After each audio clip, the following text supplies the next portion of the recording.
Ce que j'observe, c'est que les populations des localités visitées aujourd'hui, à savoir Djidja, Agbaïnzou, Abomey et puis Zobodomé, se sont déjà appropriés le programme d'action du gouvernement, se sont appropriés les résultats obtenus et ont permis au président de la République d'aller plus loin dans l'explication des motivations de nos grandes réformes. La chose est comprise. Cela veut dire que ces populations suivent et elles sortent de plus en plus massivement pour témoigner de l'intérêt et de la pertinence de la démarche.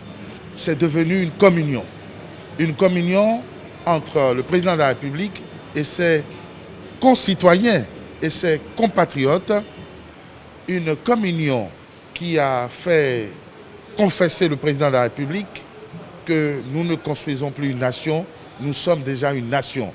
Donc, c'est une communion entre le Père de la Nation et la nation qui a juste aujourd'hui besoin d'être consolidée matériellement, structurellement.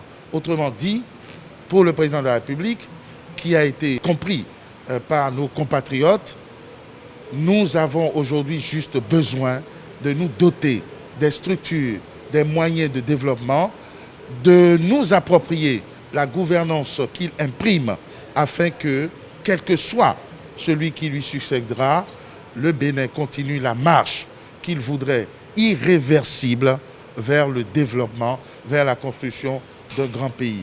Je crois que c'est ce qu'il y a lieu de retenir aujourd'hui et je pense que la pertinence de la démarche du président de la République se confirme davantage quand je vois que la tournée projetée pour visiter 54 localités voit s'accroître les communes qui demandent et qui redemandent. Quand je vois les gens qui sortent malgré les alertes et les avertissements que nous donnons, cela veut dire que le peuple du Bénin est debout et a adhéré au président de la République, a adhéré à la vision de développement proposée par le président de la République et son gouvernement. Et je crois que c'est une très bonne chose, c'est à saluer et nous ne pouvons qu'encourager le président de la République à conserver ce pas alerte pour faire le tour. 54 localités prévues pour être visitées, on en a rajouté 6 ou 7 déjà. Donc nous sommes déjà à 60 et la demande fuse de partout.